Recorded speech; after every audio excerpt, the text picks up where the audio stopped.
Welcome to this explainer. Today, we're diving into something absolutely staggering. We're talking about a workforce that is so massive, it literally rivals the population of a small country, working day and night to keep an entire subcontinent moving. We're going to unpack the organizational machinery of the Indian Railway's personnel department. It's a fascinating look at exactly how you organize, pay, and care for millions of moving parts. So, how exactly do you manage a workforce that keeps an entire nation moving? Well, let's unpack this huge logistical feat. We're going to look at the actual framework needed to build and sustain a monolithic entity like the Indian Railways. Because, it's not just about hiring people, it's about creating an entire living ecosystem that governs their daily lives, their safety, their career progression, and even their family's well being. How do you prevent a system this large from collapsing under its own weight? The answer is rigorous, uncompromising structure. Okay, here's our roadmap for understanding the anatomy of this giant. We'll quickly run through the anatomy of the organization itself, look at leadership and pay scales, see how they build the workforce, dig into compensation and benefits, explore welfare and labor relations, and finally, take a peek at the future of HR. Right, let's kick things off with part one, the anatomy of the organization, specifically the command centers.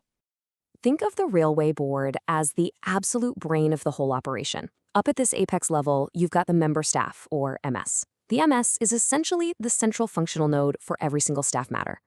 And the directorates reporting up to the MS, they are incredibly diverse. We're not just talking about your standard HR here. The MS oversees management services, the establishment, health, security, vigilance, even the Railway Sports Promotion Board. It's a massive umbrella making sure policies stay uniform across the entire network. Now, the nervous system extends from that brain right down to the boots on the ground. The system actually cleanly separates the zonal command from the divisional execution level.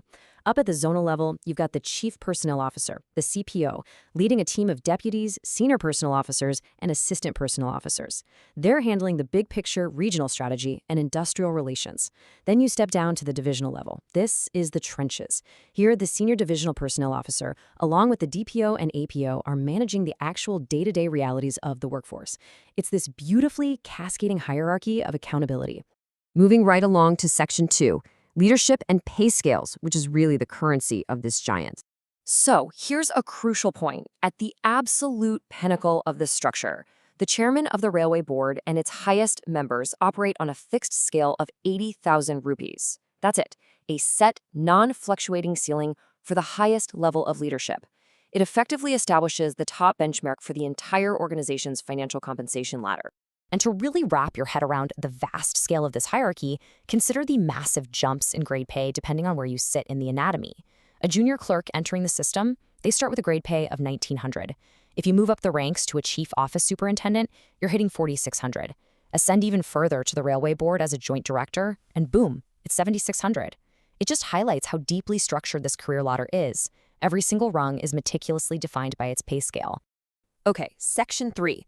Let's talk about building the railway workforce, specifically staffing and employment. Before a single person is even hired, the organization has to figure out its exact needs. We're talking short, medium, and long-term objectives. They literally design the organizational structure by strictly fixing duties, responsibilities, and authority levels. They also put a huge focus on job division, mapping out exactly how different roles will interact with one another. It's almost architectural in its precision, and they keep it running smoothly with regular, rigorous inspections. And this sequence maps out the literal employment life cycle. Once a need is established, the P branch, that's the personnel branch, springs into action. Step 1 is your broad recruitment. Then Step 2, rigorous selection and trade tests to make sure candidates are actually technically suitable. Moving to Step 3, we've got placement, putting the right person in the right functional and geographical slot. And finally, Step 4 is induction and orientation. Honestly, this part is absolutely crucial. It's not just, hey, here's your desk. It's about introducing the new employee to the entire philosophy, objectives, and policies of the organization. Of course, a workforce this complex doesn't just learn once and call it a day, right? They undergo continuous development. The personnel department oversees multiple tracks of education. You've got initial training for the new hires, then there's refresher training to keep those skills sharp, promotional training to get staff ready for their next rank, and special professional training for those really niche, highly technical roles. It is basically a nonstop educational machine. All right, on to Section 4, compensation and employee benefits, or how they actually sustain this massive workforce. Beyond those basic wages we talked about earlier, the system relies heavily on an intensely structured payroll function. They handle annual increments, pay fixation, the whole shebang. But hey, compensation isn't just cash, right? It includes non-monetary incentives too, like certificates and trophy awards, which are super important motivation strategies. And backing all of this up is an absolutely exhaustive system of employee records. They are meticulously tracking service sheets, leave accounts, performance appraisals. It's an administrative mountain for sure, but it guarantees that every single worker's career is securely documented.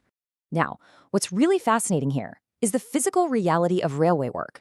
When you're in industrial environments like railway sheds and workshops, safety provisions and medical services aren't just, corporate perks. They are literal daily survival mechanisms. The department provides employee counseling, a dedicated staff benefit fund, and extensive fringe benefits. We're talking travel passes, PTOs, workers' compensation, and, crucially, long-term pensionary benefits. Let's shift gears to Section 5, Welfare and Labor Relations, which is really the human element of all this. Navigating labor relations at this kind of scale means dealing with some pretty complex, rigid frameworks. One of the absolute pillars here is HOER, or Hours of Employment Regulations. This classification system dictates exactly how long different types of workers can be on shift. Alongside that, the department manages exhaustive grievance handling protocols. I mean, when you have millions of employees, having a structured, legal way to address complaints isn't just nice to have, it's essential to prevent systemic breakdowns.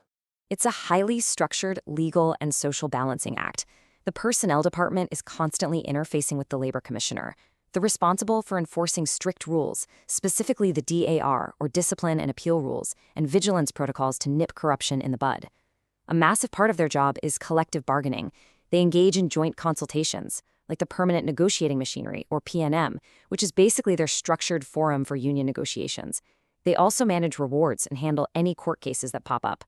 So it's essentially an internal justice and diplomacy department rolled into one. But hey, it's not all discipline and disputes. The welfare programs are incredibly expansive. They essentially function like a mini-state. The department manages the allotment of railway quarters, ensures sanitation, and provides safe drinking water. They offer sweeping health services, and not just for the staff, but for their families too. And they run fantastic facilities, canteens, crutches for childcare, restrooms, and even Balmander, which are railway-run schools for employees' kids. Providing these fundamental necessities is what ensures the well-being and stability of the people who actually keep the trains running. Finally, Section 6, the future of HR, focusing on modernization and auditing. So the organization doesn't just sit still, it actively researches its own workforce. They're continuously analyzing data on how human resources are actually being utilized. They conduct morale and attitude surveys to sort of take the temperature of the staff. By rigorously auditing how policies are implemented on the ground, they can adapt to the changing scope of administration and figure out the emerging roles of tomorrow's personnel managers. The future of this giant really relies on modernizing the traditional P branch, and that means finally moving away from towering stacks of paper service sheets. The key here is PMIS, the Personal Management Information System. This represents a huge technological leap. It's digitizing records, streamlining payroll, and bringing real data analytics into the daily management of human resources. As this bureaucratic giant transitions from physical ledgers to dynamic digital systems, it leaves us with a pretty compelling question. Will the sheer efficiency of PMIS create a distant, automated relationship with the frontline worker? Or will it actually free up managers to focus on the human connections that truly keep the nation moving? It's an evolution definitely worth watching. Thanks so much for joining this explainer, and we'll see you next time.